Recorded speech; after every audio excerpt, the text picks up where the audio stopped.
والله هذا الرياكسيون اللي دار هذا الجزائري هي اغلبيه ديال الرياكسيون اللي داروا بزاف ديال الجزائريين اللي حاقدين، ماشي كلهم اللي حاقدين.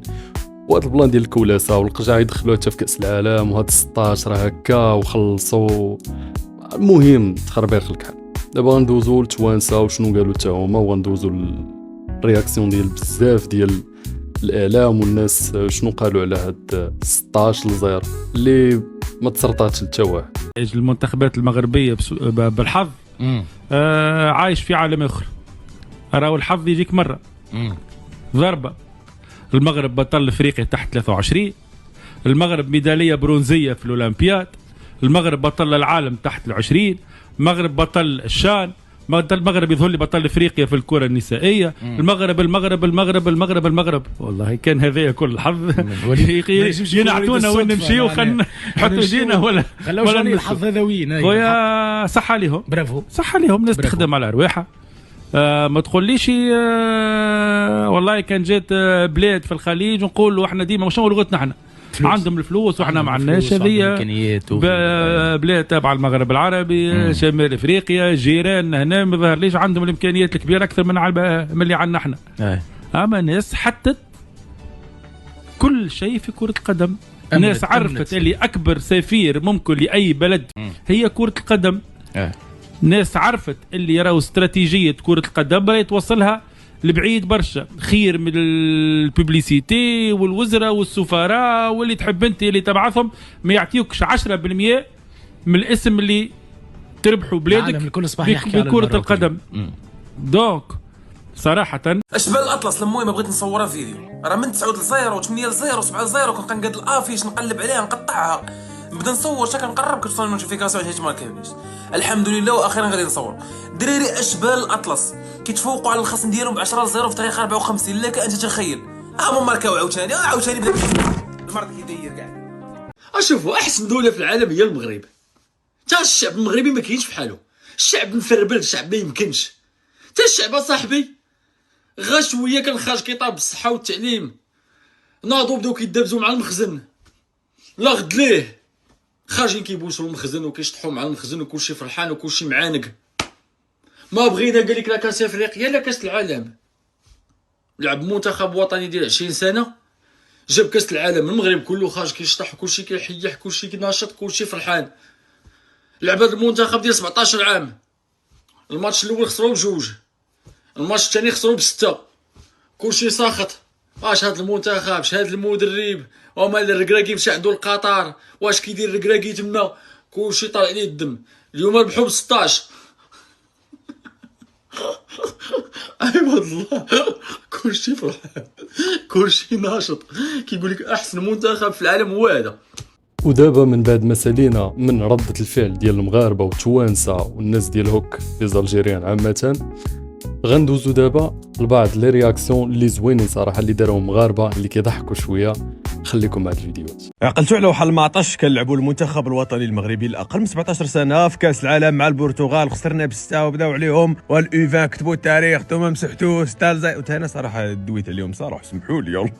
الكره جادي كيف ديري طيري. ايوا اليوم كان عندنا معطش مع الفرقه اول مره نسمع بعدنا سميتها كاليدونيا الجديده. كاليدونيا بحال شي فرقه هنديه اوكي كاليدونيا زندكي بيري هتاهي. المهم في هذا المعطش كان خاصنا نغلبوا بالقله 8-0 دوزوهم فارفي ودوزو على اقلي اللي غيعقل على الكليمات فين تقالوا. المهم ما عليناش. ايوا بدا المعطش، جا سقراط باقراط ماركا البيت الاول، زادوهم ثاني، عاود نفس اللاعب عاود ثالث، جا هذا تا هو ماركا الرابع، عاود هو النيت زادهم الخامس، تيماركيو تيعاودوا تيكونفيرميو، جا هذا ماركا السادس ويجيبها وفراها ماركا البيت السابع وسال الشوط الاول ب7-0. سيدي باخ لا جا سالت هنا راه جا الشوط الثاني. الشوط الثاني جا البيت فران الدواتي تعاند ماركا الثامن، عاود جابها وماركاها وجاب التاسع، جا هذا ثاني ماركا العاشر، عاود رجع هو النيت ماركا ال11. اي ماركي يعاود ما عندهمش الفرد تيماركيو بجوج. جا هذا ما عرفت واش ماركا ولا ما ماركاش والله الا تلفت. المهم ماركا طانش شويه اللعابه ديالنا عياو وجلسوا يستراحوا، ناضوا الفرقه الاخرى ماركاو على راسهم 13.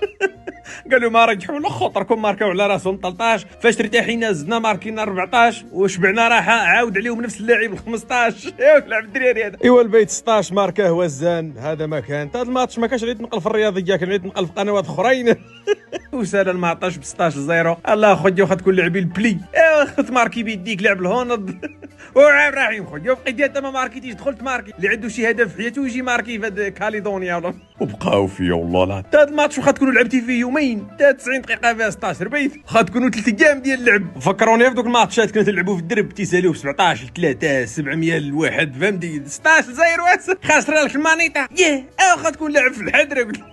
ولكن شوفوا سي فغي الفرقه ضعيفه ما غاديش نقارنوها مع ما عرفتش واش غنتاهلوا ولا لا مي غالبا بنسبه كبيره غادي نتاهلوا. وجدوا راسكم نخرجوا نحتفلوا في شهر 11 تا ندوزوه بحال اكتوبر. يلا احتفلنا بالمسيره يا ربي احتفلنا بداك العيد الوحده هذا اللي دار سيدنا في 31 اكتوبر. ايوا دابا خويا نتفايشطوا مع المنتخب ديالنا ها هو 16 اكبر سكور تسجل في هذه المسابقه نحتفلوا بيه تا هو. المهم خويتي وجدي راسك تخرجي تركزي على خاطرك بغينا نحتفلوا بغيت نحتفل تا لا ما صدقتش هادشي ها هو المنتخب ديال قصار القامه دا الكاس تا هو داو على الكاس ديال محمد السادس ديال الكره ديال الفوتسال ديال قصار القامه. المهم نحتفلوا ربي كبير. حتى الشباب تبارك الله 17 عام تيطيروي تا وصلتكم 5 جيو يلا غدوينا على البارح وليتو تطيري اكتيفيتو مود عسيله العافيه. هادو ماشي اسود الاطلس عسيلات الاطلس هادو يا عسيله لا لا. واللي بقى في جوا الديزاينر اللي كيقاد التصاور ديال البيوت كان معول 10 تصويره ولا جوج صدقتي قاد 16,100,000 تصويره كره 70 هادو في لي زابدو كره 70 في البيسي بس وبقى في والله العظيم الكره تيقول بركه هاد الليله طلبي بزياده في الصالح 6-0 اويلي فينا هو حكيمي هنينا اختي صدعتيني وطي مني قص جيتيني بركه بابا دوختيني لا باش غندير الكره نرجعها والله ما عرفت شنو غنفزعها غنشرب الماء من القرعه 6-0 غنسالي الماتش المغاربه بقاو فيا بلاتي لا دقيقه 60 مازال شويه رابحين خاسرين ديما ناشطين شوها مولفين القليه واكلين سميتي جاكلين رجلي فاشلين المهم شعري كورلي زوين اش هاد المهزله خاسرين بسته ودايرين حاله يا ربي هاد الماتش امتى يتسالى بابا ماما اجي تشوفوا السنابيل خلي نخدموا جاي نتفرج فيكم تنهبيل دايره الزيف ولا بسات توني تاع البرتغال الزيف 6 لا أوليدات البوهطة المعلم لم نكري حط الاستكارة صباح بكري.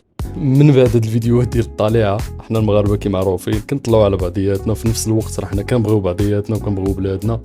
دابا غنخليكم مع كيفاش سالا الماتش داك النهار الاحتفالات ديال المغرب والجمهور اللي تبارك الله الجمهور المغربي كيساند الفرقه ديالو لا في الخساره لا في الرباح. واخا كنا خسرنا 2 ماتش في الماتش الثالث مشاو الدراري وسيبورطاو اللعابه ديالنا اللي حيت هما قل 17 عام واللي ما كيتحملوش هذه المسؤوليه الكبيره بزاف. دابا غنخليكم مع الفيديوهات.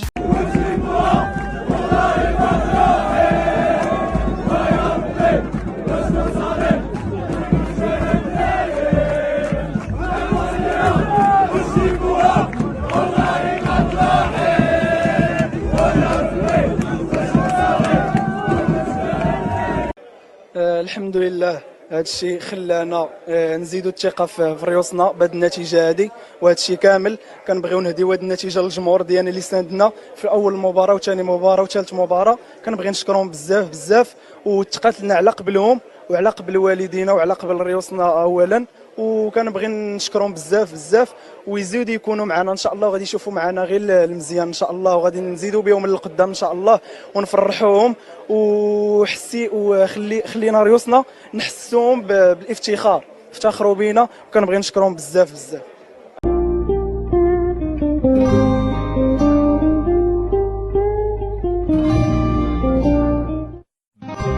هنا غيكون سالا الفيديو ديالنا. خليو الاراء ديالكم وكلشي في لي كومونتير وما تنساوش تخليو معكم ابوني ولايك. تهلاو ليا في راسكم.